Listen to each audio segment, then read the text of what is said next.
തിരുക്കുമാരനും അമ്മയ്ക്കും ആദ്യം ഞാൻ നന്ദി പറയുന്നു.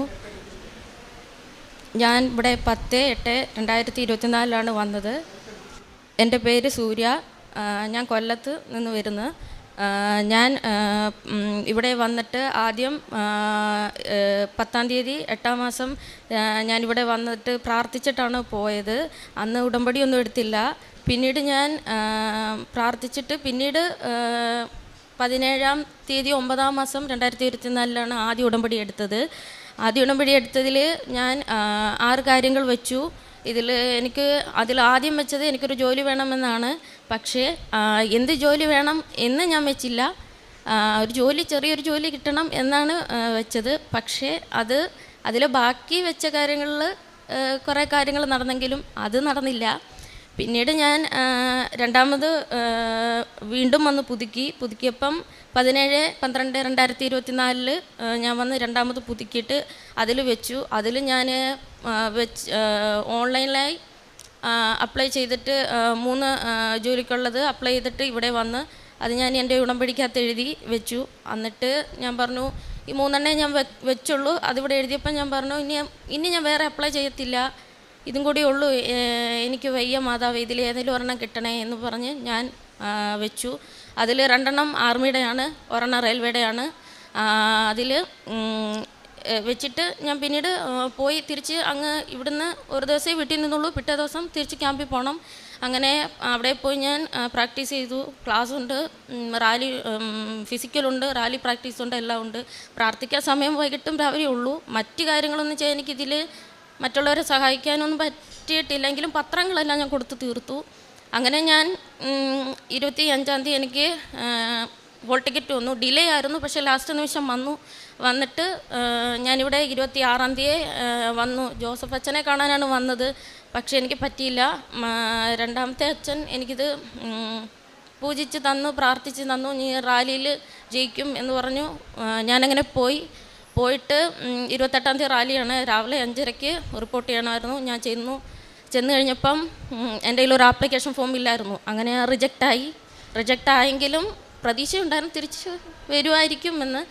റിജക്റ്റ് ആക്കുന്നതെന്ന് വെച്ചാൽ നമ്മൾ പെൻസിലാണ് അവർ അടയാളം ചെയ്തത്, പേനയിൽ വെട്ടിക്കളഞ്ഞാൽ നമ്മൾ റിജക്റ്റാണ്.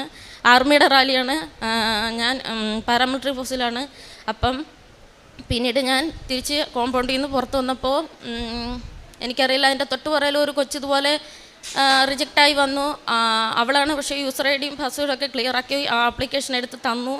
എങ്കിലും ഞാൻ ആ വരുന്ന നിമിഷം മൊത്തം പ്രാർത്ഥിച്ചു, ഒരു തവണയും കൂടി ഒരു ചാൻസ് കിട്ടണേ എന്ന്. അങ്ങനെ എനിക്ക് അവളതെടുത്ത് തന്നു. ഞാൻ തിരിച്ച് കയറി ചെന്നു. അങ്ങനെ റാലിയിൽ ഞാൻ അറ്റൻഡ് ചെയ്തു, പാസ്സായി. കറക്റ്റ് ടൈമിൽ തന്നെ കയറി. അത് ഇവിടുത്തെ അമ്മയുടെയും ഈശോയുടെയും ഒരുപാട് അനുഗ്രഹത്താലാണ് ഞാൻ അവിടെ ചെന്നത്. അതുകൊണ്ട് എനിക്ക് സന്തോഷമായി. ഞാൻ റാലിയിൽ പാസ്സായി. ഞാനിവിടെ സാക്ഷ്യം പറയുമെന്ന് പറഞ്ഞു. അങ്ങനെ എൻ്റെ തിരുക്കുമാരനും എൻ്റെ അമ്മ മാതാവിനും ഞാൻ ഒരുപാട് നന്ദി പറയുന്നു. 13:6 പൂർണ്ണ ഹൃദയത്തോടും പൂർണ്ണ മനസ്സോടും കൂടെ നിങ്ങൾ കർത്താവിലേക്ക് തിരിയുകയും അവിടുത്തെ സന്നിധിയിൽ സത്യസന്ധമായി വ്യാപരിക്കുകയും ചെയ്താൽ അവിടുന്ന് നിങ്ങളെ കടാക്ഷിക്കും, നിങ്ങളിൽ നിന്ന് മുഖം മറയ്ക്കുകയില്ല. സൂര്യ എന്ന ഈ മകൾ ആർമി റാലിയിൽ പങ്കെടുക്കുന്നതുമായി ബന്ധപ്പെട്ടാണ് അമ്മ മാതാവിൻ്റെ തിരുനടയിൽ സാക്ഷ്യം പറയുന്നത്. ഇവിടെ ആദ്യം വന്ന് പ്രാർത്ഥിക്കുകയും പിന്നീട് വന്ന് ഉടമ്പടി എടുക്കുകയും ചെയ്യുമ്പോൾ ഒരു ജോലിക്ക് വേണ്ടിയാണ് മകൾ ആഗ്രഹിച്ചത്. എന്ത് ജോലിയെന്നോ എവിടെയെന്നോ ഒന്നും ഒരു ധാരണ മനസ്സിലില്ല. അങ്ങനെ രണ്ടാമത് ഉടമ്പടി പുതുക്കുവാനായി മകൾ ഇവിടെ വരുമ്പോഴാണ് ആർമിയിലേക്കുള്ള 2 റിക്രൂട്ട്മെൻറ്റ് റാലികളിൽ ആപ്ലിക്കേഷൻ വിളിച്ചിരിക്കുന്നു, റെയിൽവേയിലേക്ക് ആപ്ലിക്കേഷൻ വിളിച്ചിരിക്കുന്നു. അങ്ങനെ ഈ 3 നിയോഗങ്ങൾ, ഇതിലേതെങ്കിലും ഒരു ജോലിയിലേക്കുള്ള സാധ്യത തെളിയുന്നതിന് വേണ്ടി അമ്മ മാതാവിൻ്റെ തിരുനടയിൽ നിയോഗം എഴുതി സമർപ്പിച്ച് മകൾ പോകുന്നത്. പിന്നീട് കഠിനമായ പരിശീലനം മകൾ നടത്തുന്നുണ്ടായിരുന്നു. ഇൻഡോ ടിബറ്റൻ ആർമിയുടെ റാലിയിലാണ് മകൾ വിജയിക്കുന്നത്. മകൾ പറയുന്നുണ്ട്, ആ റാലിക്ക് വേണ്ടി അകത്ത് ചെല്ലുമ്പോൾ ഒരു ആപ്ലിക്കേഷൻ കയ്യിലില്ല, അതുകൊണ്ട് അവർ പങ്കെടുപ്പിക്കുവാനാവാതെ റിജക്റ്റ് ചെയ്തു. പുറത്തു വരുമ്പോൾ മറ്റൊരു വ്യക്തിയും അതോടൊപ്പം തന്നെ പട്ടാള ക്യാമ്പിലെ ഒരു ഓഫീസറുമാണ് മകൾക്കത് മൊബൈലിൽ നിന്ന് മറ്റൊരു മൊബൈലിൽ യൂസർ നെയിം മാറ്റി അത് അവളുടേതാക്കിക്കൊണ്ട് ആ ആപ്ലിക്കേഷൻ ഫോം ഡൗൺലോഡ് ചെയ്ത് പ്രിൻ്റ് എടുത്ത് കയ്യിൽ കൊടുക്കുന്നത്. ശരിക്കും അവിടെയാണ് മകളൊരു ടേണിംഗ് പോയിൻ്റ് കാണുന്നത്. കാരണം അല്ലെങ്കിൽ ഞാനത് റിജക്റ്റായി വീട്ടിലേക്ക് പോകേണ്ട ഒരു സാഹചര്യം ഉണ്ടാകുമായിരുന്നു.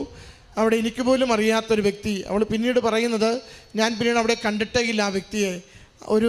എന്നെപ്പോലെ തന്നെയുള്ള മറ്റൊരു മോളാണ് എനിക്കത് ചെയ്തു തന്നത്. പക്ഷെ പിന്നീട് ആ വ്യക്തിയെ ഞാൻ അവിടെ എങ്ങും നോക്കിയിട്ട് കണ്ടില്ല, മാതാവ് തന്നെ ആയിരിക്കും എന്നവൾ ആവർത്തിച്ച് പറഞ്ഞുകൊണ്ടാണ് സാക്ഷികൂടാരത്തിൽ അത് സാക്ഷ്യപ്പെടുത്തുന്നതും.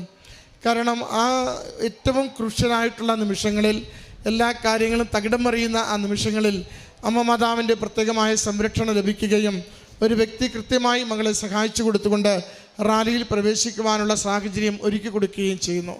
മകളത് ഇൻ്റർവ്യൂവിൽ അത് സെലക്ട് ആവുന്നു. ഇപ്പോൾ അവിടെ ജോലിയിലേക്ക് പ്രവേശിക്കുന്ന എല്ലാ കാര്യങ്ങളും റെഡിയായിരിക്കുകയും ചെയ്യുന്നു. അമ്മ മാതാവിൻ്റെ തിരുനടയിൽ വന്ന് പ്രാർത്ഥിച്ചു തുടങ്ങുമ്പോൾ തൻ്റെ കരിയർ എന്താണെന്നോ എങ്ങോട്ടാണെന്നോ എത്ര വലിയ ജോലിയിലേക്കാണ് ആഗ്രഹിക്കുന്നത് ഒന്നുമില്ല. ബ്ലാങ്കായിട്ടാണ് അമ്മയോട് പറയുന്നത്, ഒരു ചെറിയ ജോലി അമ്മ മാതാവ് എനിക്ക് ഒരുക്കി തരണമെന്ന് പറയുന്നു. അമ്മ മാതാവ് നല്ലൊരു ജോലി, ഏറെ ഉയർച്ചയും പ്രതീക്ഷയുമുള്ളൊരു ജോലിയിലേക്ക്, സുസ്ഥിരതയുള്ള ഒരു ജോലിയിലേക്ക് മകളെ കൈപിടിച്ച് നടത്തുകയും ചെയ്യുന്നു. മകൾക്ക് കയ്യിലുണ്ടായിരുന്ന ചില്ലറ പൈസകളാണ് എപ്പോഴും മറ്റുള്ളവർക്ക് കാരുണ്യ പ്രവൃത്തിക്ക് വേണ്ടി നൽകിക്കൊണ്ടിരുന്നത്.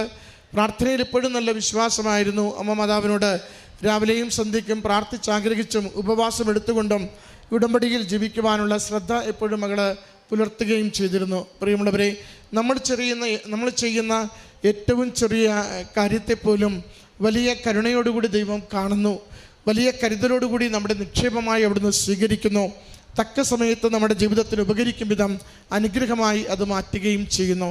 അതുകൊണ്ട് ഉടമ്പടി ജീവിതം ദൈവിക സംരക്ഷണത്തിൻ്റെ ജീവിതമാണ്.